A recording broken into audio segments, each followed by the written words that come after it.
Hello friends, welcome to யோசனை புதுசு.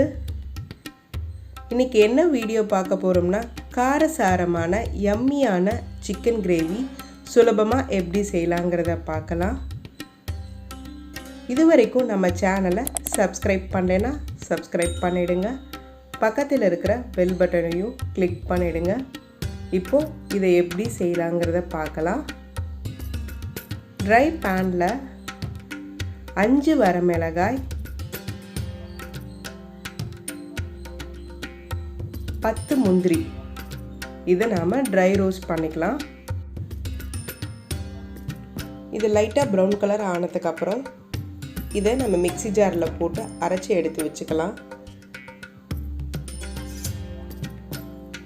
இது நல்லா கூல் ஆனதுக்கப்புறம் மிக்ஸி ஜாரில் போட்டு பவுடர் ஆக்கிக்கலாம்.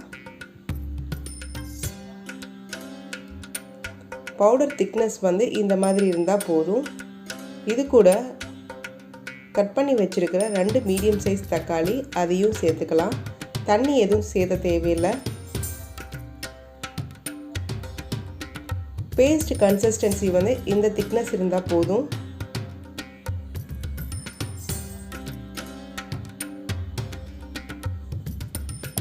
இப்போது பேஸ்ட்டு தனியாக எடுத்து வச்சுக்கலாம்.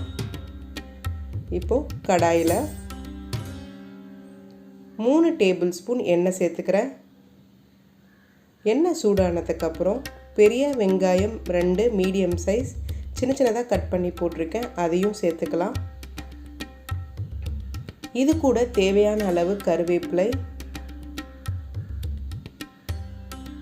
2 பச்சை மிளகாய் ஸ்ட்ரெயிட்டாக கட் பண்ணி போட்டிருக்கேன். இது லைட்டாக ப்ரௌன் ஆகிற வரைக்கும் நல்லா வணக்கிக்கணும். இது கூட 1/2 டேபிள் ஸ்பூன் இஞ்சி பூண்டு விழுது, அதையும் சேர்த்துக்கலாம். நல்லா வணக்கிக்கலாம். இப்போ மசாலா ஐட்டம்லாம் சேர்த்துக்கலாம். மஞ்சள் தூள் 1 teaspoon, chilli powder 1 table spoon, மல்லித்தூள் 1 டேபிள் ஸ்பூன். இப்போ இது எல்லாத்தையும் நல்லா வணக்கிக்கலாம்.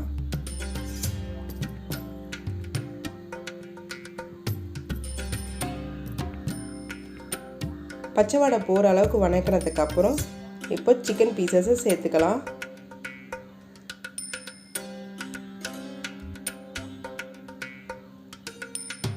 சிக்கனை நல்லா வாஷ் பண்ணி போட்டுக்கோங்க. 1 kg சிக்கன் இதோட சேர்த்துருக்கேன். இப்போது அந்த மசாலா ஐட்டம் எல்லாம் சிக்கனில் ஈவனாக ஸ்ப்ரெட் ஆகிற அளவுக்கு நல்லா வணக்கிக்கலாம்.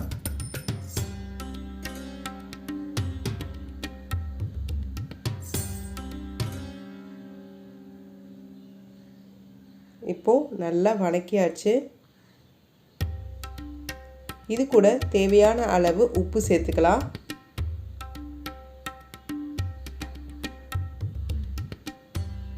இப்போது நம்ம அரைச்சி வச்சிருக்கிற சில்லி கேஷ்யூநட் பேஸ்ட்டை இது கூட சேர்த்துக்கலாம். சிக்கனோட ஈவனாக ஸ்ப்ரெட் ஆகிற அளவுக்கு நல்லா வணக்கிக்கலாம். இப்போவே சிக்கனில் தண்ணி விட ஆரம்பிச்சிருச்சு. 2 நிமிஷம் மீடியம் ஃப்ளேம்லேயே வேக விட்டுடலாம்.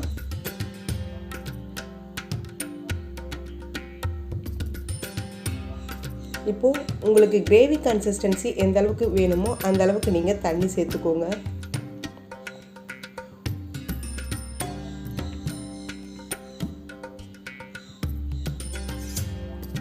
ஒரு டீஸ்பூன் கரம் மசாலா சேர்த்துக்கிறேன்.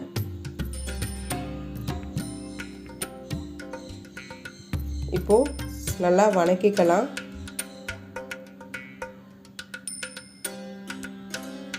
ஒரு 15 நிமிஷம் இப்படி மூடி வச்சு லோ ஃப்ளேம்லேயே வேக விட்டுடலாம். அப்போ தான் சிக்கன் பீசஸ் நல்லா வெந்துடும். 15 நிமிஷத்துக்கு அப்புறம் நல்லா வெந்துடுச்சு. நமக்கு வேணுங்கிற திக்னஸும் கிடச்சிருச்சு.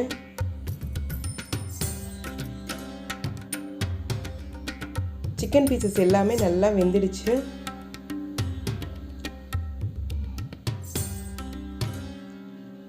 இப்போது தேவையான அளவு கொத்தமல்லி சேர்த்துக்கலாம்.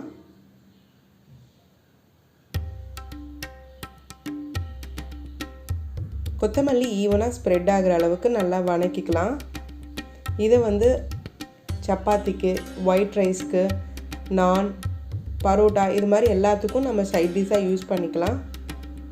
இப்போது டேஸ்டியான காரசாரமான சிக்கன் கிரேவி ரெடி ஆகிடுச்சு. இன்னொரு பவுலில் ட்ரான்ஸ்ஃபர் பண்ணிக்கலாம்.